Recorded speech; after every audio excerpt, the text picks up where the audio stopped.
Hi. Hello and welcome to Knock Knock Hi with the Glaucomfleckens. I am Dr. Glaucomflecken, also known as Will Flannery. I am Lady Glaucomflecken, also known as Kristen Flannery. We're so excited to have you here today. Thank you for joining us. We have a wonderful guest, Dr. Resa Lewiss, professor of emergency medicine, Yes, ultrasound champion.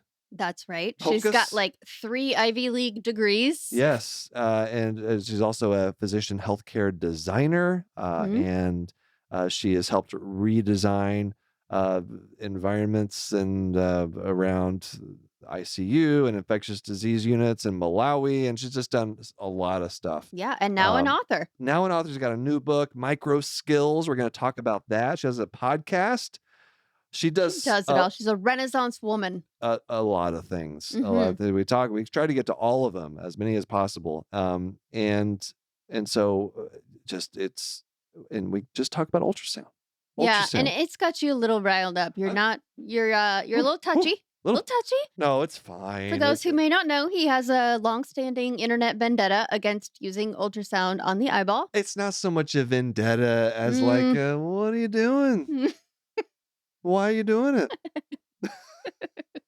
We talk about that as well. Yes. We don't really, it's not a big argument. It's just kind of like, let's talk about it for a bit. But I really appreciate her perspective on things and how to. Yeah, I got to go on right. I think you're wrong. I think you're wrong about it. You're being kind of a jerk. All right, well, let's talk about something else for a second. How about our live show? Yes, we're very excited. It is right around the corner here. Right around the corner. We'll be at the Improv in Southern California. 3 locations. That's right. We're not at all nervous. No. Irvine, Ontario, and Oxnard. Mm-hmm. I'll be honest. I didn't even know. I've never heard of Oxnard before. Yeah, same. I had heard of Ontario, but the Canadian version. Canada, right. So I'm excited to get over there and see those venues, see the places. Yeah. Has it been surprising to you, like how much work it's been to put together a live show like this? No, I mean, I've planned events professionally in the past for different things. So I kind of know what goes into it all. But, I mean, not into a live show at a comedy club. That's a new one. But, Yeah. But just in general, it's a lot more work than you would think to make things like that happen. It is. And, mostly whenever I give talks, and I know you do too, it's mostly like keynote type stuff. Mm-hmm. And so you're kind of, as the speaker, you're going to the organization and doing something for them, for their audience that's more on their terms. Right. That has a tone already set for you. Right. And more academic. It's more academic. The expectations are kind of set. Everybody knows what and that's just the way it is. It's great. That's the way it's supposed to be. But this is different because like now it's really on our terms, right? Right. We can do whatever we want. We can, and so we have turned this show, used our insane story. Yeah. Yes, insane is true. It's like if you were writing this for a movie script, you'd get sent back many times saying this is too on the nose. Like come on. Way too many things are happening. A little melodramatic here. Little dramatic, right? But it's true this time around, and so we've been doing we're gonna have some really fun things planned with this show. I'm gonna incorporate some characters in it, and it's just it's a story. Yeah, it's our story. So there's a lot of comedy. There's some tragedy, and then just a lot of major tragedy, but also hope and resilience. Because I survive. Yeah, I don't think that's a spoiler because here you are talking about it. Spoiler alert! I am not dead. Yeah, and I just can't wait to do it. I just want to get there. Yes. And see the crowd. You like an audience. I mean, as a comedian, you really need an audience. Oh yeah, I love an audience, and I know it's going to be a great crowd, and I'm just really excited. So we get to meet some of you. Yes, I'm excited for the meet and greet, and just it's really just stepping back. It's such a cool thing that like people are coming Yeah, I to know. to see This is us. another thing. Like you have, other than the fact, here's my theory. I think that so many terrible things have happened to you health wise because otherwise, your life has been ridiculously charmed. Like you've never had any career setbacks. You've been very successful. You've gone to all the best places. You've done all these things. You've made a second career as this internet comedian. Like who does that? Like nobody can be that lucky. And so It it's the evens out. universe's way, yes, of evening everything out.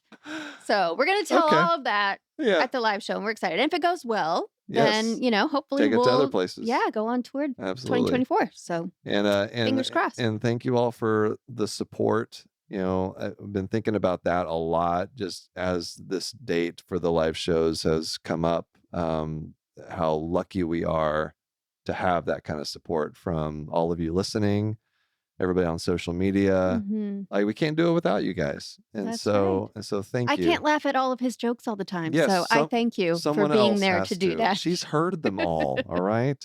You guys still laugh at Me. So my kids do too, by the way. They still think I'm funny. Hmm. So, all right. Well, should we get to it? Let's do it. Let's do it. All right. Here is Dr. Resa Lewiss. Hey, Will, do you know what my favorite December holiday is? Christmas? Nope. Hanukkah? No. Our anniversary? No. It's Wife and Death live at the Improv. Oh, that is a good holiday. Yeah, we're telling our amazing story live in person. And we have a meet and greet before every show. You can get a photo with us.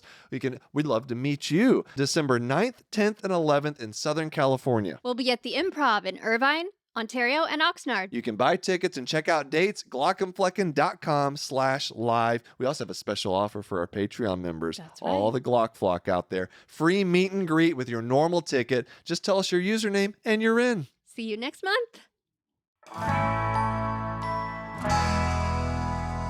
Well, thank you for joining us, Dr. Lewiss. It's I feel like we've been trying to connect for quite a while now, and we're finally able to do it. Thank you for being here. Thanks You're for a very having me. busy person, which just speaks to all the incredible things you're doing, which is one of my questions, which is how do you do all of that? Gosh. First of all, I want to thank you both so much for inviting me to join. It's true. I actually reached out during COVID to Will. We were trying to do something for fun, games wise. And I asked if you would be a judge. And you're like, well, can I have a little bit of time? You had just had your cardiac arrest. And Sure. you were I like, had a little bit going on. A little bit. you were like, do you mind if we touch base? Like, I don't know if tonight, this is like the right time. And I was like, holy Moses. And then of course it all went on social. Well, it's a great for a while there, it was a great thing to use to get out of stuff. So, it's one of those things. But yeah, you are incredibly busy. Briefly before we start recording, you're just going over all the things that you're doing. And so I'd also like to know how you keep your head on straight. I'm a big fan of deliberate practice, deliberate rest. I mean, I chose emergency medicine, so I like doing many things and having a lot going on. But I think we fool ourselves into thinking that we're really good at doing everything at all times. And, if you read the literature, or as they say sometimes, the literature, we really can't multitask. And so, although I think most emergency doctors think they can multitask, I've sort of succumbed to that thought process, and I've slowed down and tried to do each thing piece by piece, one at a time, kind of like the Pomodoro, 25 minutes on, 5 minutes off, 25 minutes on, 5 minutes off. So it is an established thing that multitasking is not possible. If we believe the literature, yeah. Kristen, I want you, because you always lord that over me. You say like you're a great multitasker, and I'm a terrible multitasker. Well, I think if you so did, now I'm science is curious behind me. Well, hold on, because I am curious about if you dig into what the literature says about it. Because I very, very briefly, like 10 years ago, saw some of that in the attention realm because I was in a psychology graduate program. And so it depends on exactly how you're, operationally defining multitasking. things. If you really want to split hairs here. All right. Like, I think what's really happening is task switching, right? Juggling tasks. So I suppose when I say you can't multitask, what I mean is you can't I can't switch task tasks, switch. Yes. which means what exactly? Well, just being able to kind of have all of those things going all at the same time, all the plates spinning in the air and not letting any of them fall down. You prefer to just like stack all the plates on top of each other and Mm, spin them all at once. that sounds very efficient. I think it Right. sounds great. Right. I don't have that luxury. So I have to have like all the different things, a little bit here, a little bit there, a little bit there. Like I've got the laundry going, and then I have some writing to do, and oh, the kids need picked up, and just all the Well, things. speaking of spinning a bunch of plates in the air, though, emergency medicine, that's like Yes, that the is the definition exactly. of what that job is. Yeah. And I think it's also important for our listeners to know that Dr. Lewis, you're not exactly the stereotypical emergency medicine that I play in my videos. Right.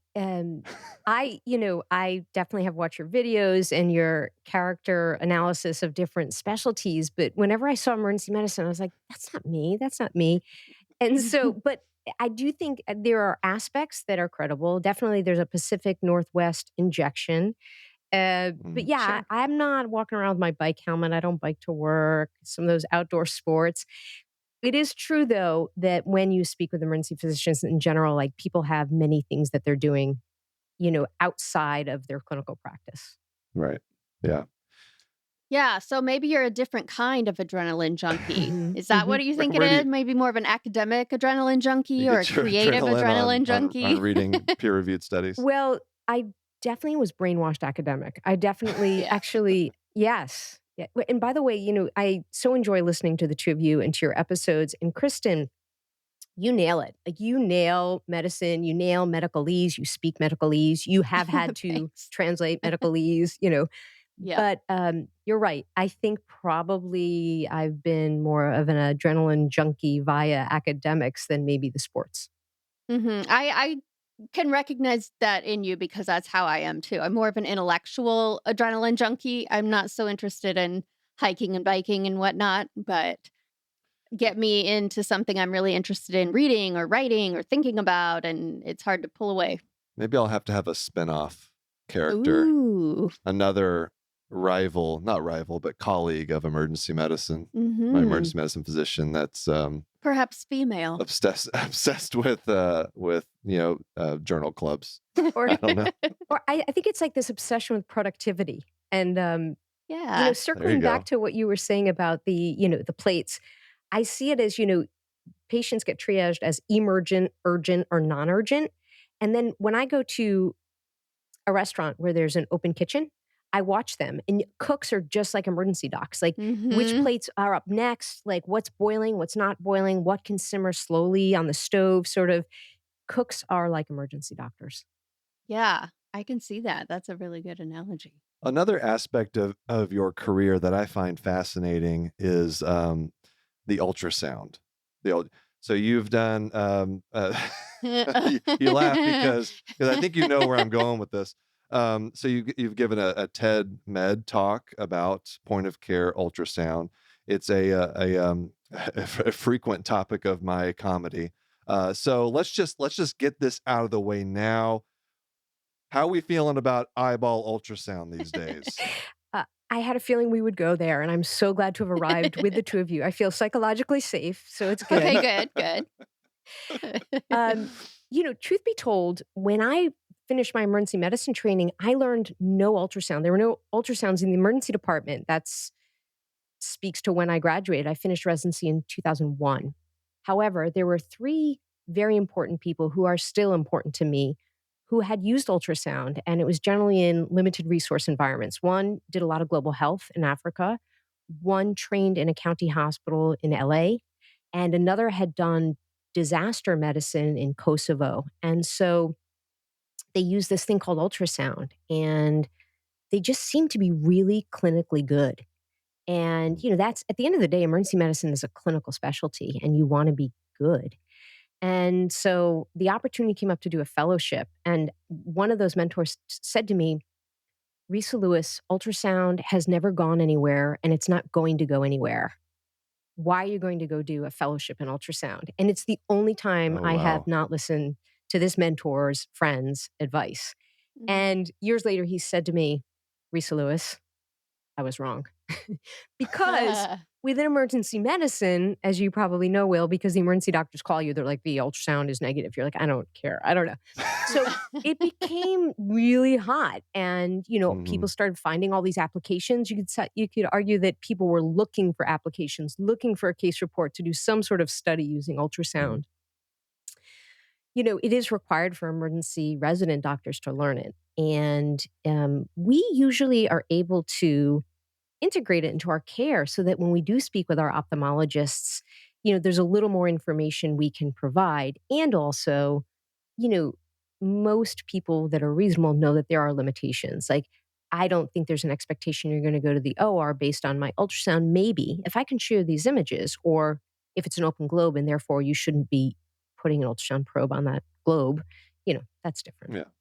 Yeah. No, I've, over the years gotten in my fair share of arguments with ultrasound aficionados.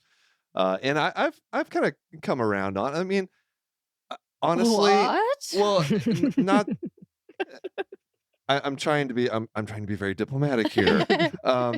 In general, it doesn't really bother us too much with the traumatic eye injuries. That's when it gets kind of like, yeah, why are you really doing this? But for other things like flashes and floaters where you're looking for a retinal tear or a retinal detachment, like, I get it. Like, Yeah. there's no harm in doing that. My point that I always make, which really makes some people angry for some reason, is just that it doesn't matter to ophthalmologists. That's the thing. Like, it Could be your word choice. I yeah, don't yeah. know. Just a thought. It could be. Now, maybe you could say maybe I occasionally will say things in a somewhat inflammatory manner for comedic effect, but in general, it doesn't. That application in a typical resource setting, I should say, doesn't really move the needle for us one way or the other. And people make good arguments about it. People in emergency medicine about low resource environments, which is what you mentioned. Mm-hmm. And if it's a matter of, like, you don't have a readily available ophthalmologist and you have to decide, okay, I get like one helicopter trip per month to send to the academic medical center for something, and you have to decide, okay, is this worth it or not?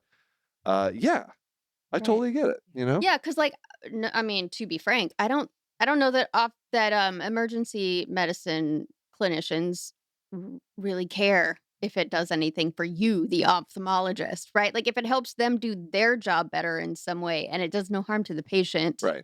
who cares if the ophthalmologist Well, needs it? that's why I've softened a little bit. Yeah. Yeah. But I think people definitely lose sight that this is a data point, right? It's a data point that you mix it in with your history, your physical examination, the patient in front of you, and the discussion. And I think that people are like, everything's normal or everything needs to be acted upon based upon these results. They've lost. They've Not lost necessarily, the yeah. tree and the forest and the trees. This would all be kind of a moot point with eyeballs if it was just easier to look back there. I mean, why does the eye make it so hard to see back there? That's a whole nother thing. That's though. kind of ironic. There's a metaphor in there somewhere. I'll find it someday. But your experience with ultrasound, it sounds like that's really set you on this a path in your career, in your academic career in particular. Can you speak a little bit about that? Yeah, thanks for asking about that. Again, I had these three people, and I just had so much respect, so much love for them, and they just seemed to be onto something. And that ability to be better clinicians, to take better care of patients, of course, was very attractive. And so I did this fellowship, and literally within emergency medicine training, all of a sudden it became required for residents. Medical schools started being interested in teaching their medical students. Fellowships exploded. And a lot of faculty were stuck feeling very uncomfortable because they never learned it, but had this pressure to learn it. But let's be clear, and you two nail this in terms of healthcare, it's all about dollars.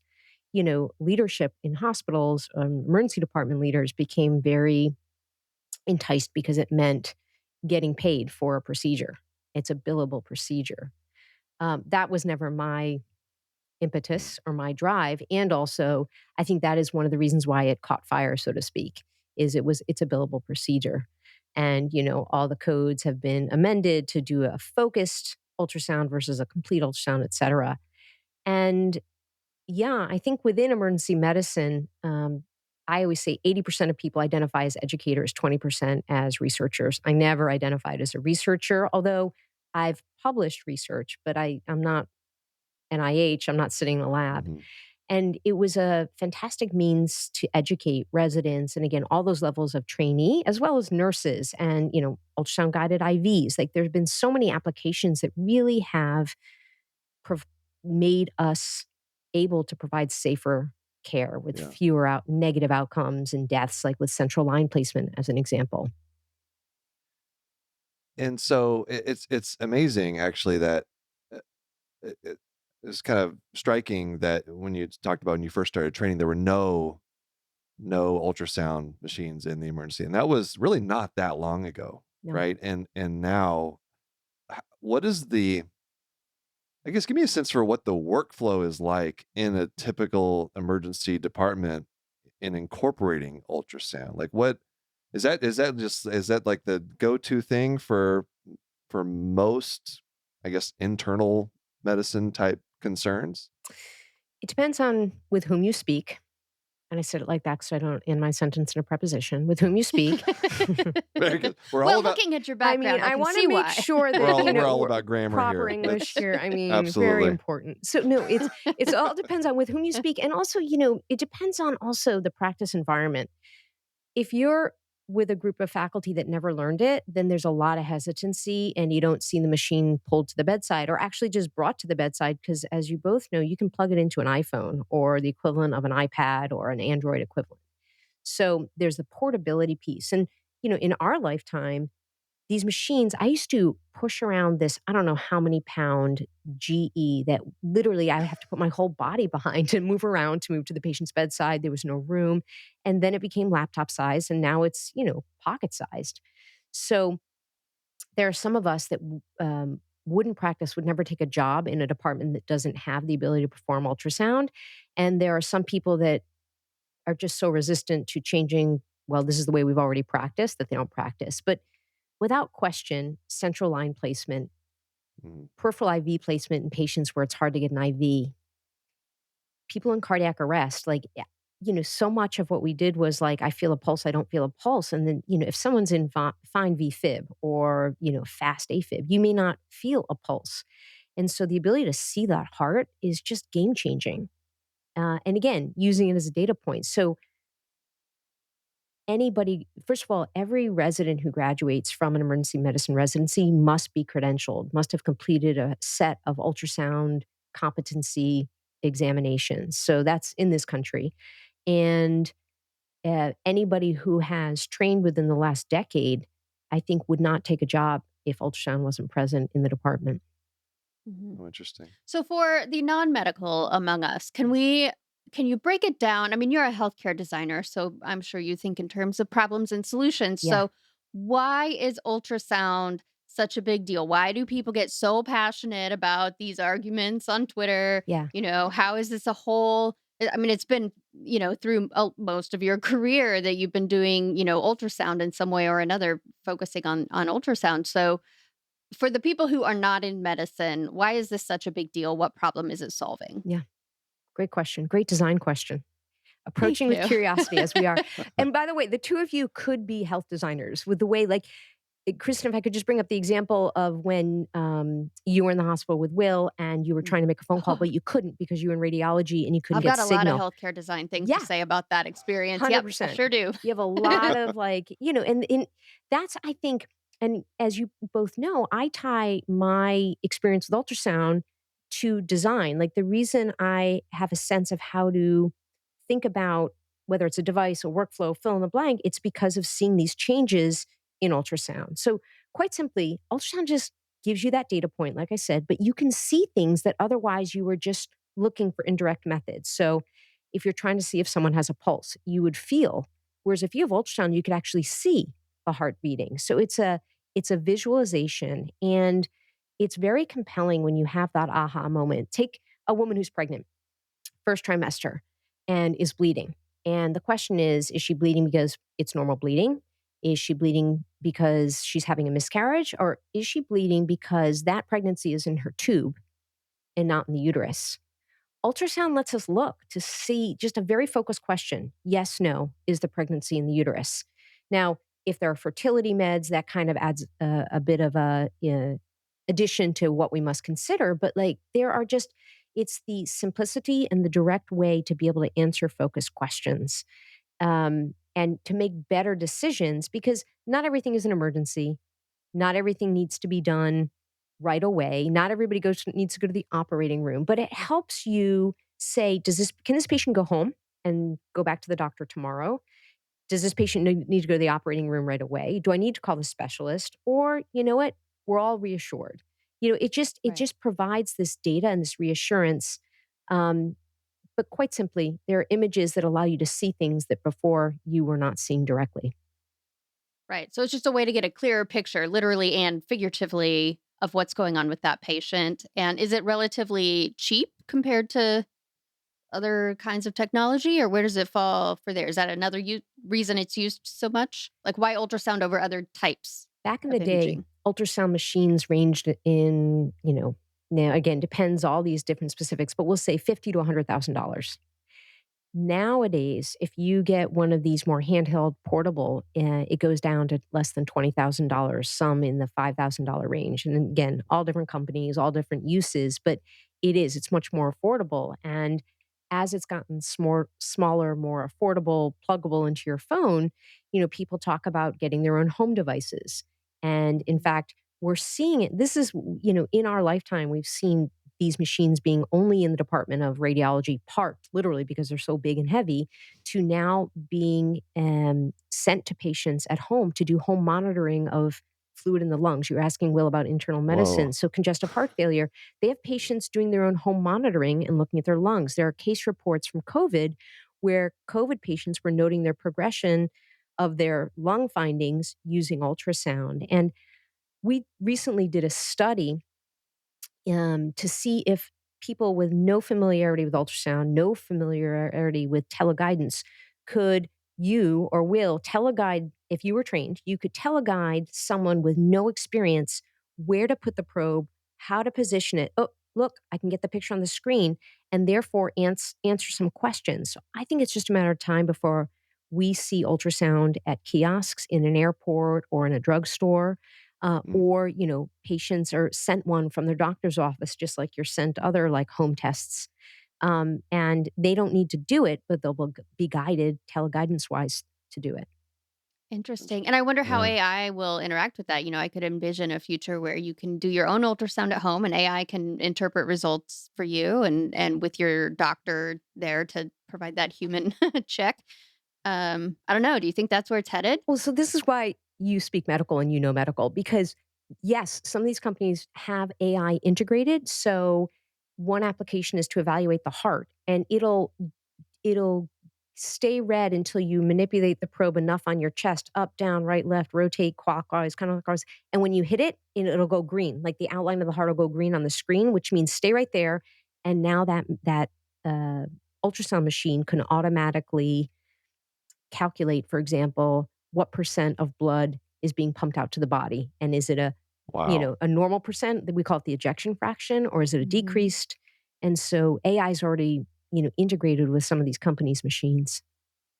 I mean, that's That's mind blowing. impressive, Yeah.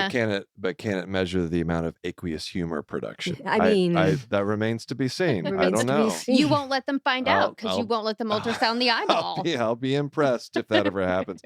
You just it's such an awesome technology. In fact, the way you talk about it, I always joke that that after residency emergency medicine graduates, they're like required to do an ultrasound fellowship now. Um, but you're actually maybe convincing people now, like, yes, maybe they should. Maybe they Maybe that should should be. be universal Not to just a do, joke. because it's so valuable now in so many different areas, and I think it's fascinating what you're able to do with it. If I can just add, they no longer fellowships are not required, and but residencies are required. So Actually, I think a lot of people are opting out of fellowship these days because they can get what they need during Oh, they their get so residency much. training. Okay. But I think the way we've seen it spread is emergency doctors learn ultrasound now. Pediatric emergency medicine doctors are learning ultrasound, critical care doctors. So it's spreading into other specialties. Hospitalist Gotcha. medicine, like it's sort of these, it's just so compelling the safety that you feel you can provide that everybody wants to learn it. That's cool. Well, let's take a short break. We'll be right back. Dr. Lewiss. Hey, Kristen. Yeah. Do I look like a cardiologist when I hold this? You look like you're trying to be a cardiologist.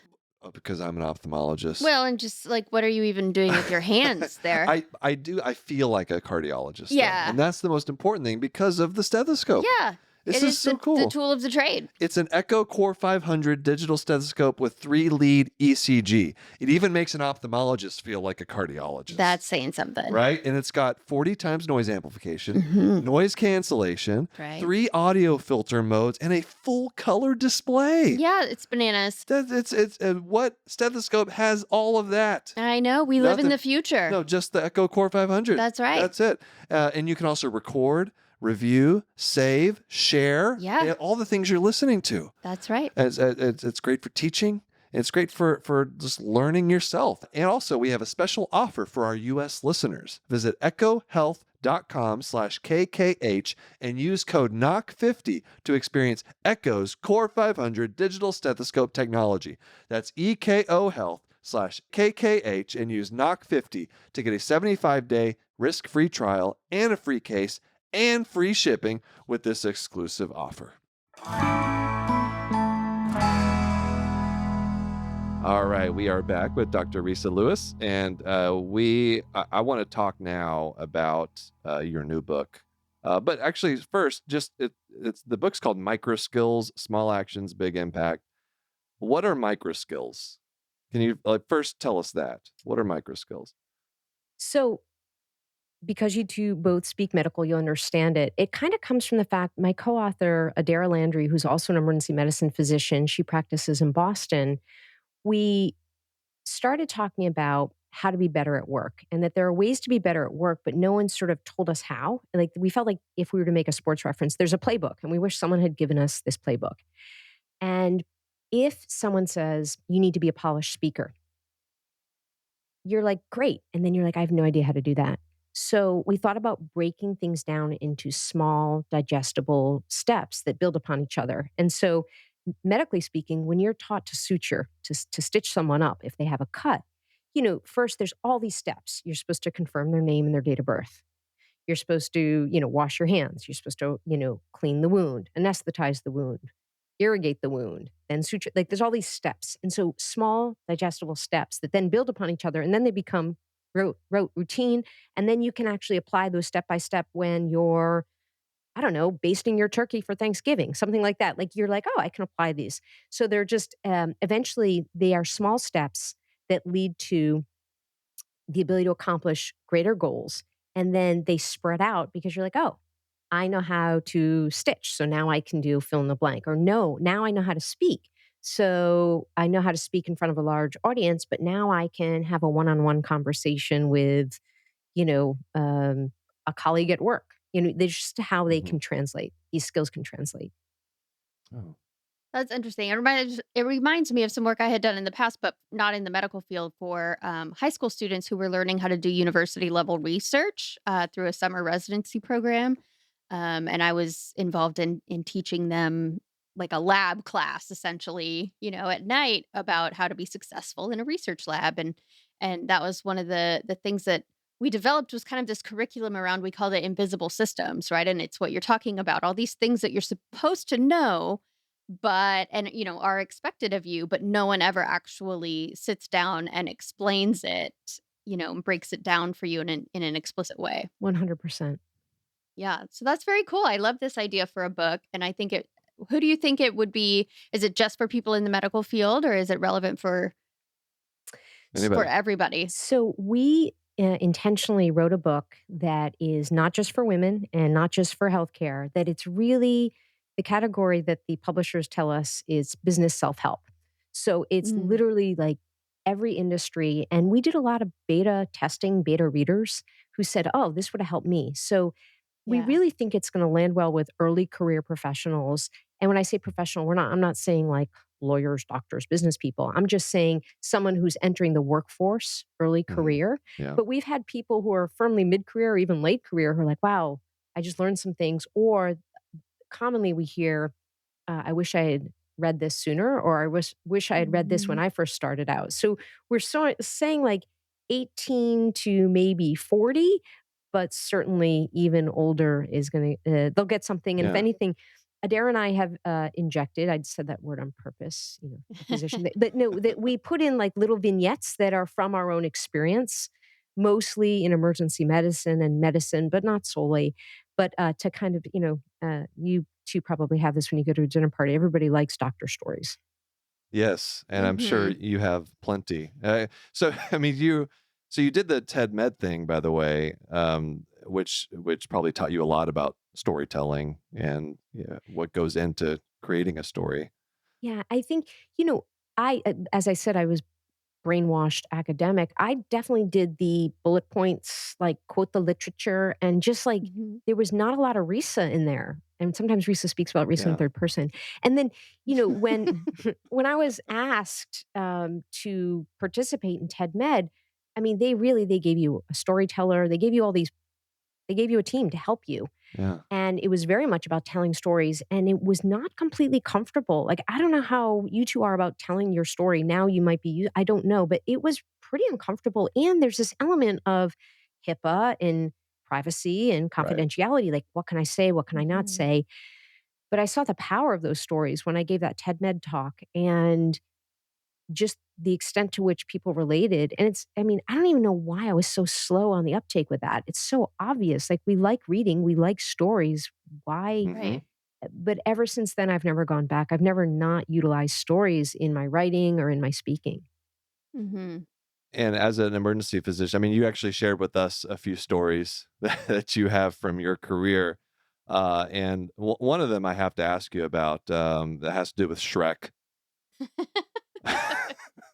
Anytime, if you're gonna throw Shrek out there, like, In a healthcare we got to setting. talk Yeah. about it. Well, so I'm going to start back. I grew up in a small town, and my parents always said, Risa, if anything happens, if you ever do anything, if you're going to get in trouble, please tell us first. Meaning, like, we don't want Mm. to hear about it from the police. We don't hear Right. about it. Like, come to us, let us know first. So, um, that should have translated to when I was working in New York City. I worked in an emergency department in New York City for 12 years. And one of the hospitals, two hospitals, and our shifts were divided, was right near Broadway. So we often had tourists visiting, Broadway actors, people that were known for their acting, or I don't know how you want to consider them, but quote famous, whatever famous means. So one time, someone who had been in a theater production had a visible bad outcome incident on stage, and I took care of the patient. And the patient went home, and the next day, the medical director said, Risa, did you take care of this patient? I said, yeah. And she said, it was in the New York Times. Like, I need to know before it's in the New York Times. And I was like, oh my gosh. Well, it's because I knew he was okay, and whatever. But I was like, you're right. Sorry. Like, won't happen again. Wait, So, you were contacted by the New York No, Times? the story of the actor being injured. Oh, I see. Okay, right. gotcha. Because All right. all the audience witnessed it, and they said, oh, and he Right. reported to this hospital. And I was like, oops.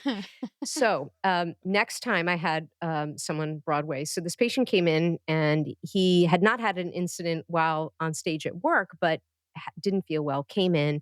And he was basically like, well, I was at work, and, then explained symptoms. And I said, what kind of work do you do? And he said, oh, I'm in a play on Broadway. And he had this perfect hairline rim of bright green Shrek colored paint. And so I said, Shrek? And he's like, how'd you know? And I said, just, it was That's a lucky amazing. guess. It It's a was very amazing. Shrek hue It was of amazing. green here. Yeah, it's very specific. Oh, that's It funny. was amazing. I wonder how that play is. I bet it's good. It's on Broadway, right? I guess so, yeah. But Um, why do all of its actors keep ending up in Risa's emergency room? that's right. All right, I have a little activity for us to do real quick. I think this will be educational and also hopefully a little fun. I was trying to come up with a name of it. I thought like of Will It Ultrasound or Mm. actually Hocus Pocus. Mm. I Okay. think is probably a good one. Anyway, the really what we're doing is I'm just going to give you a thing and you tell me if like it's worth it to ultrasound the thing. Okay. Mm. All right, so we're gonna start off. I'm gonna give you some obvious ones and then get into some kind of weird things. How about the spleen? Can you Ultrasound. ultrasound it? You ultrasound it? Yep. What do you look at? What can you tell about the spleen on an ultrasound? Parts of the body that are fluid filled are very sono friendly, as we say. So, yeah, Sono spleen's friendly. chock full of blood. Hmm. It's sort of the All right. filter of, all of our blood. So, yeah, definitely. Okay. Spleen's a go. We already mentioned the lungs. These are like lung fluid. So it's fluid around the lungs you're looking for. What else can you looking for with lung ultrasound? Back in the day, they said don't even bother ultrasounding the lungs because it's chock full of air and air scatters ultrasound Hmm. waves. But the course has completely changed. It's one of like the top organs imaged. So Hmm. you can see fluid, you All can right. see There you go. pneumonia. If someone drops a lung, the pneumothorax, you can see that. I mean, if someone has fluid from either a stab wound, or I mean, Mhm. even this is sort of an extension of the lung, but when patients are intubated, you can indirectly see is there movement of the lung to indicate that you've correctly intubated the patient. A lot of Oh, applications really? lung. Instead That's of cool. as opposed to like the X-ray that'll show the tube in the right spot. Yeah. You could So just there's see like the inflation of the lungs. the direct and the indirect, and Yeah. ultrasound is one of those that you can see. Oh, interesting. Mhm. All right, here we go. The brain. Mm. Hmm. Well, I went way The back. eye does not count, even though the eye is an extension of the brain. So, one of the first medical applications of ultrasound was, I think his name, anyway, he was a neurologist psychiatrist and he imaged the brain looking for brain tumors using ultrasound. So, yes. Interesting. But there's a skull there. How does it work? So, it's true. So, you do have I'm glad. a bit of See, a, I got that anatomy yeah. correct. I know there's a skull surrounding the brain. Good All right. job. Thank you. But there are, Appreciate that. depending on the depth to which the ultrasound penetrates the tissue, you can actually see, sometimes you can see beyond the bony cortex, or if people have had surgery and therefore there's like a Ah, portal of entry. I was going to say though, there are parts of the skull that are thinner versus thicker in terms of the bone. So one of the applications actually when in acute stroke is people look at transcranial Doppler. So the answer is yes, you can hmm. ultrasound in the brain. How does bone affect ultrasound? Mm. So it's really obviously solid as you'd imagine. So uh, ultrasound waves generally don't go beyond and they are reflected right back. So if you were to look at lungs, for example, when there are ribs, you just see this long, dark stripe because sonographic waves don't go through. There you go. But I guess it's strong enough to penetrate some For the ways you could. thin parts of the skull, you can. Yeah, yeah, Yeah. right. Okay. All right. Learn something new today. There you go. All right.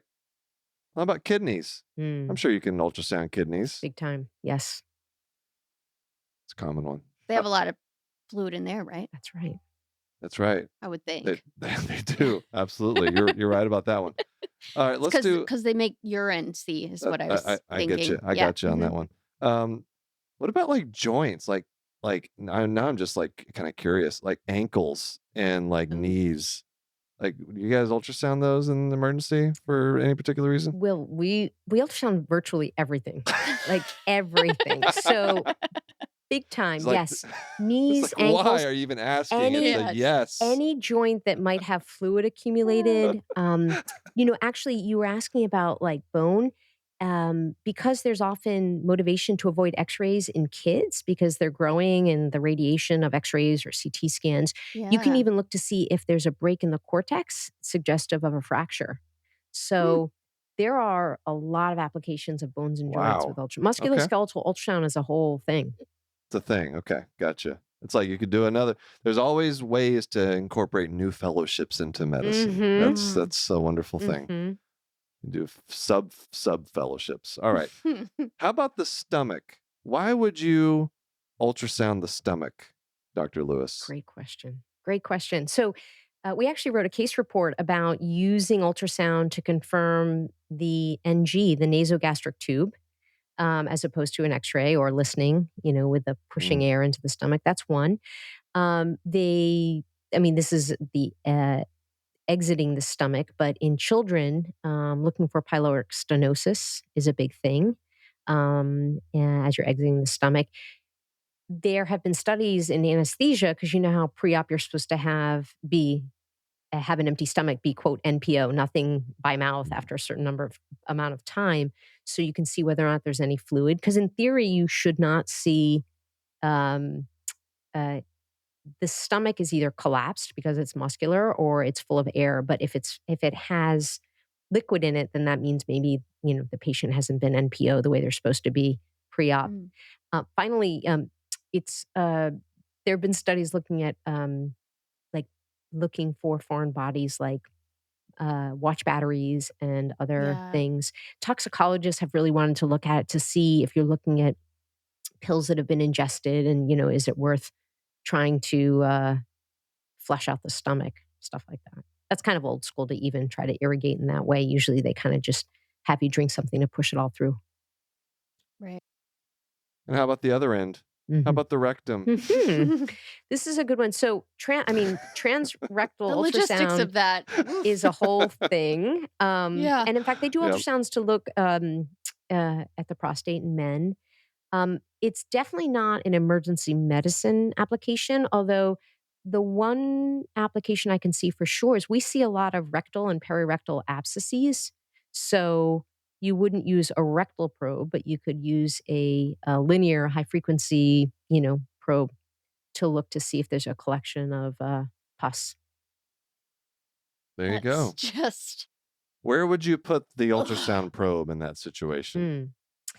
So let's think about like a non-perirectal part of the body. Say someone has a thigh abscess. We look at it in two I have to planes. excuse myself. Two planes on one This is side. the two reason I'm planes on- not in medicine. I know, but you're very good. I mean, plus you've had children, so like generally speaking, like you're pretty Yeah. good. You change diapers, like Well, Yeah, she's good. She can if I handle had to, he did it. He could. it.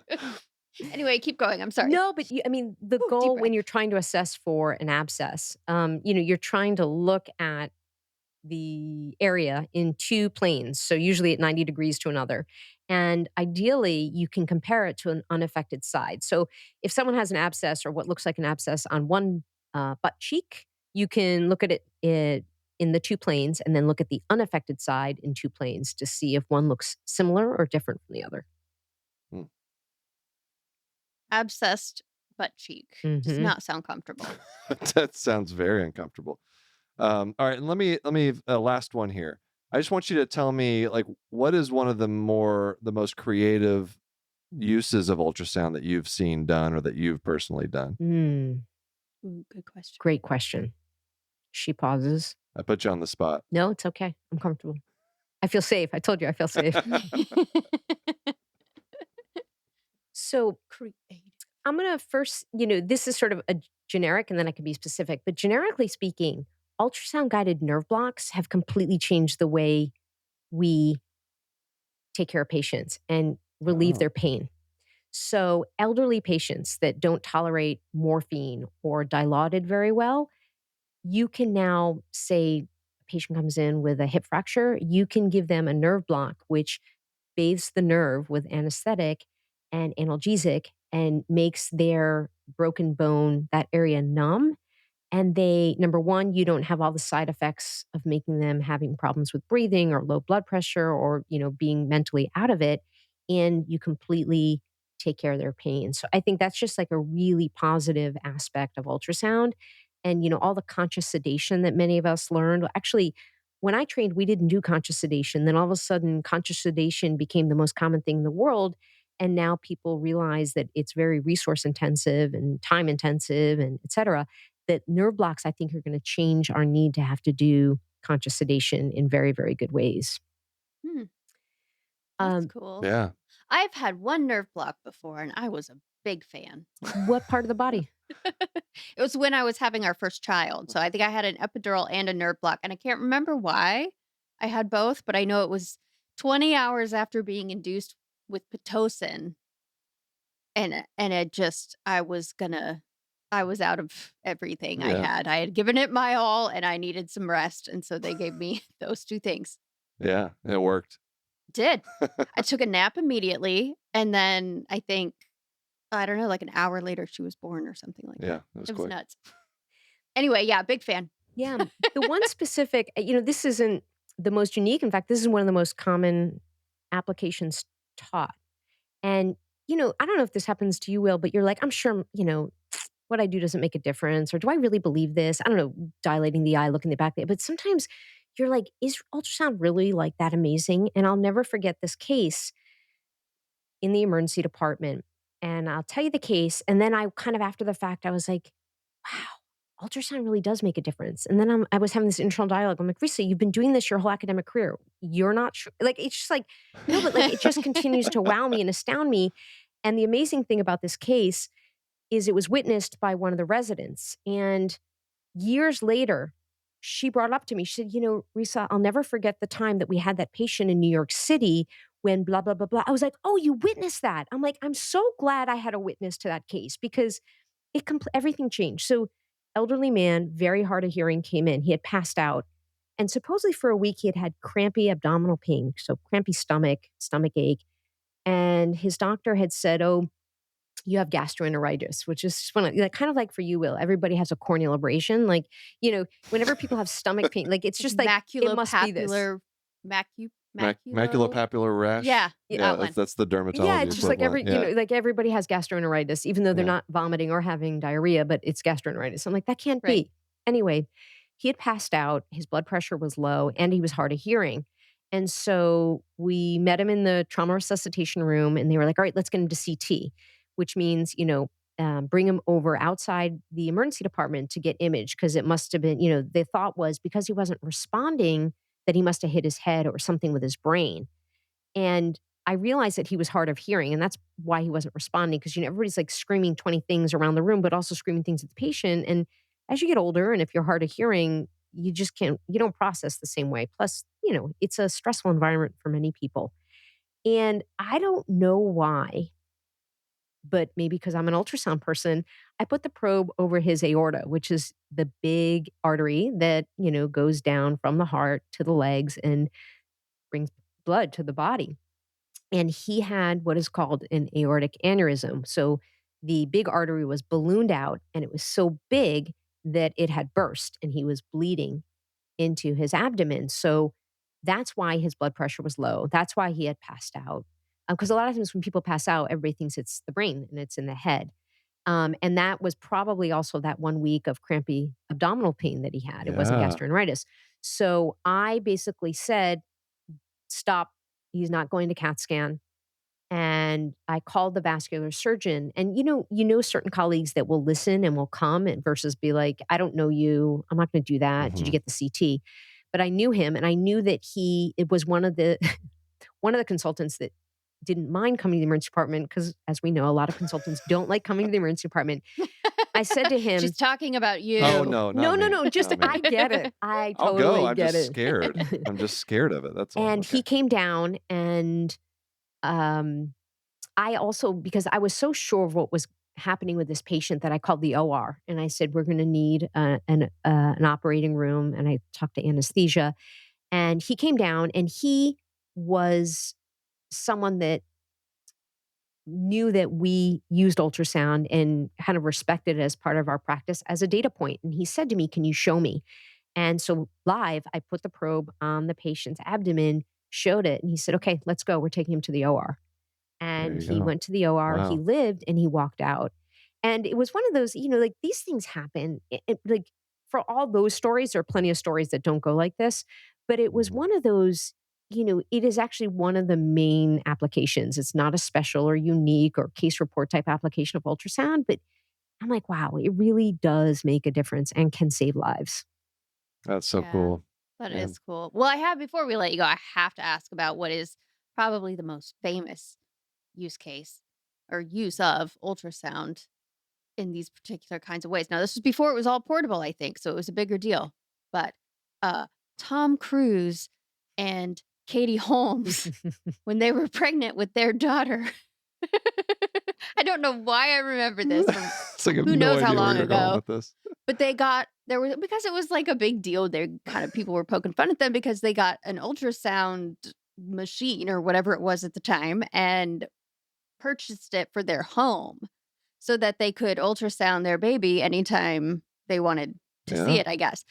And I remember there was like this public outcry that you shouldn't do that because it was like, I don't know, harmful to the baby or something. So why, but I don't remember the details. So why is it that you would not want someone to, especially these days? I mean, it's Yeah. a joke, but it's also kind of serious now that ultrasound is becoming more affordable and more portable.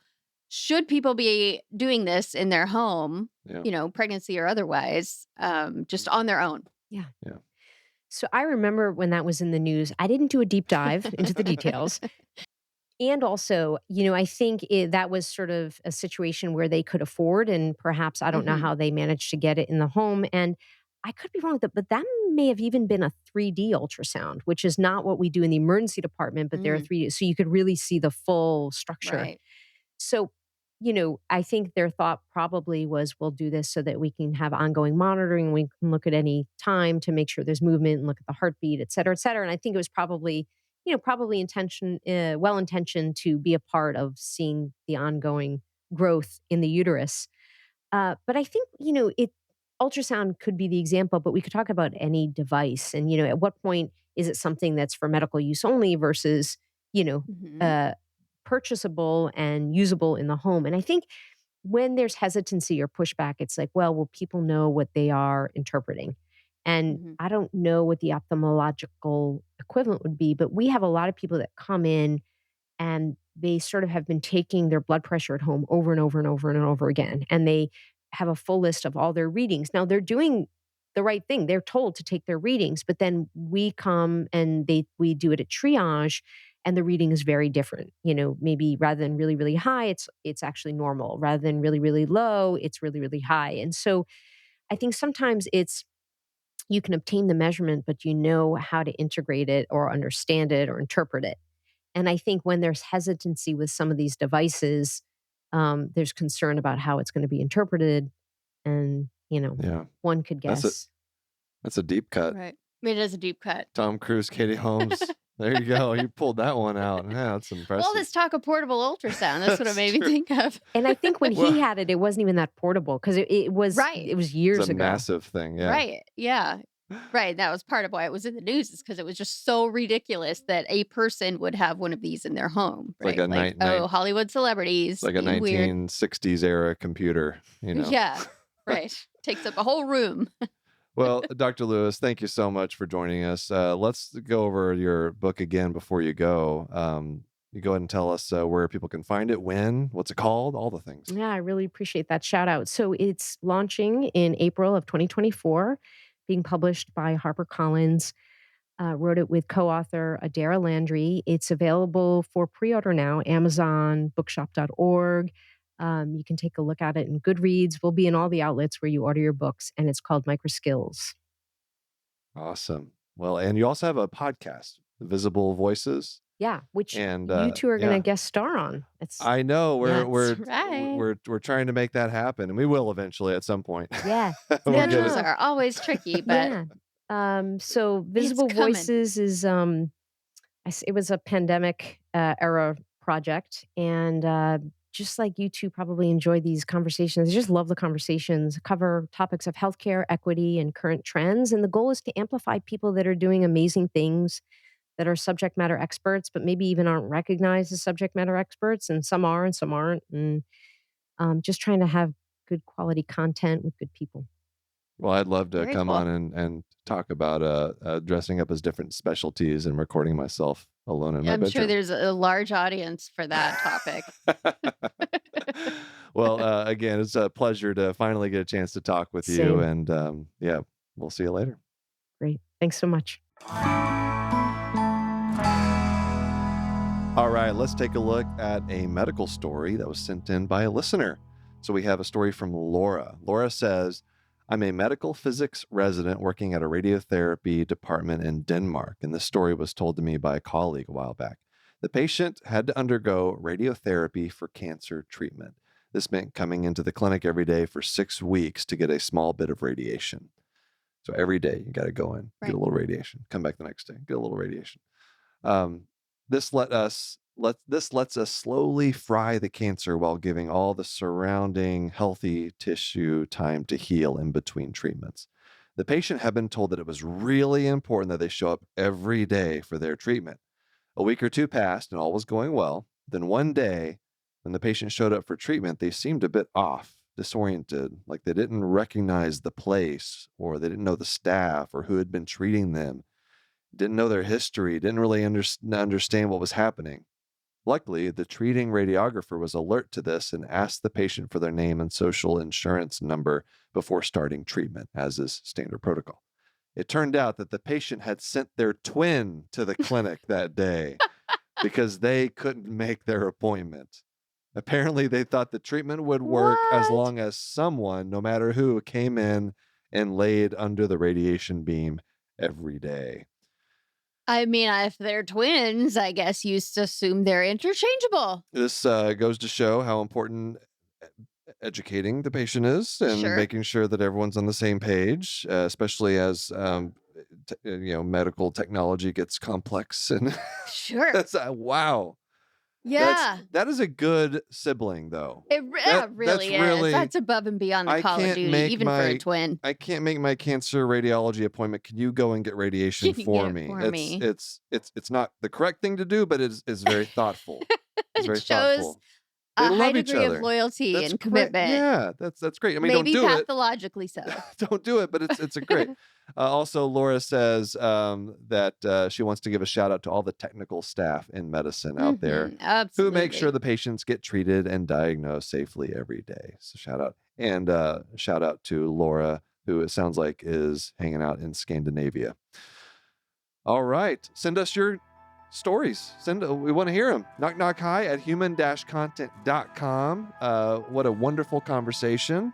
Yes, that was with Dr. Resa Lewiss. fascinating. Ultrasound extraordinaire. I'm glad I finally got to hash it out a little bit with someone in ultrasound. I've been, kind of poking for a while at the Pocus. Yeah, poking at the Pocus for a while.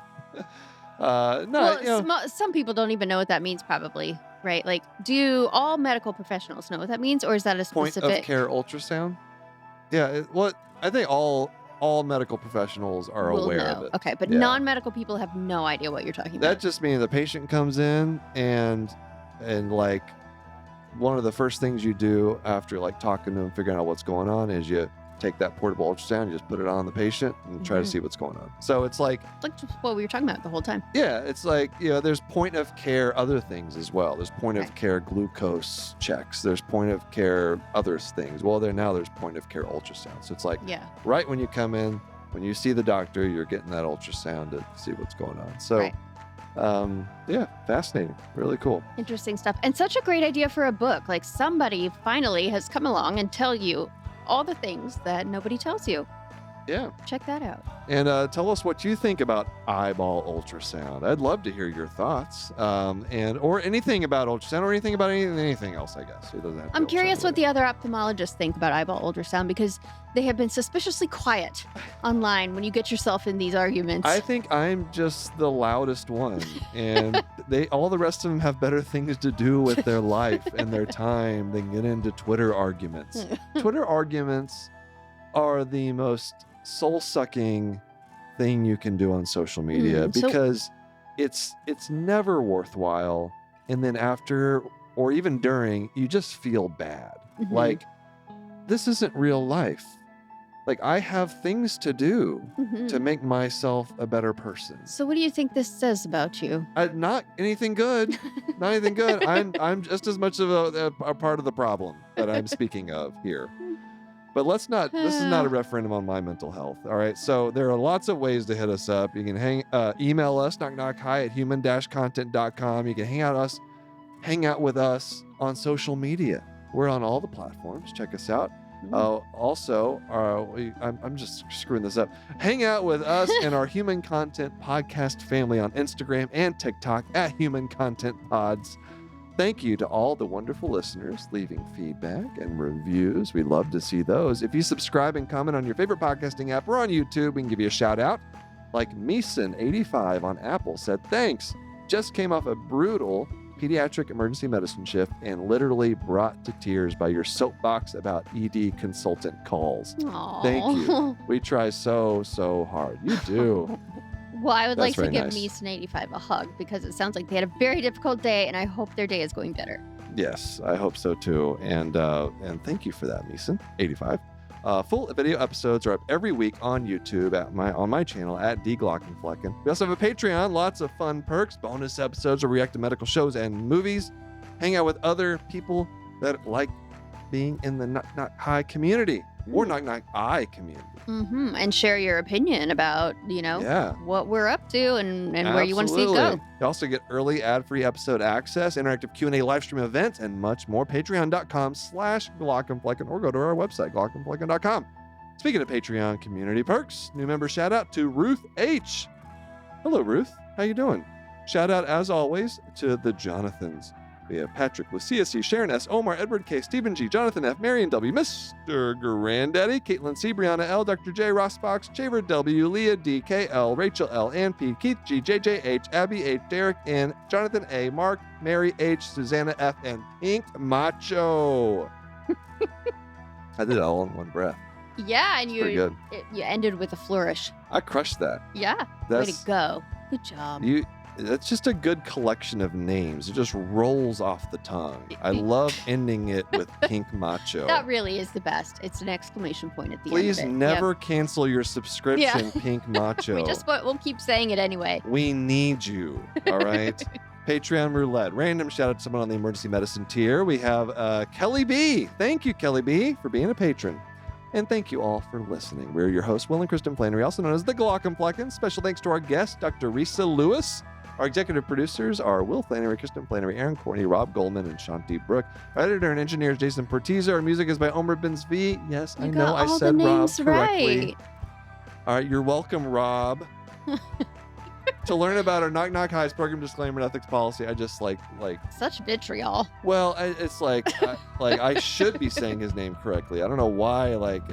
You're real aggressive today. Are you doing okay? I'm fine. We talked about ultrasound today. Oh, it's just I got you riled up. It kind of gets me going. That's To learn about our Knock Knock Hi's program disclaimer and ethics policy, submission verification and licensing terms, and I know you're all waiting for it, HIPAA release terms. You can go to glaucomfleckens.com or reach out to us at knockknockhi@human-content.com with any questions, concerns, or fun medical puns. Knock Knock Hi is a human content production.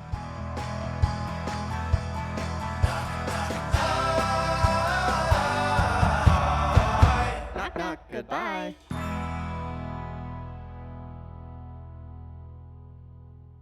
Thanks for watching the episode. You can find more on that playlist over there. If you prefer to listen, or you just had your eyes dilated, you can binge full episodes wherever you get your podcasts. Or join the party over on Patreon, where you get early access episodes, hang out with us, get lots of exclusive bonus content. Hope you subscribe, leave a comment below. Let us know what you think.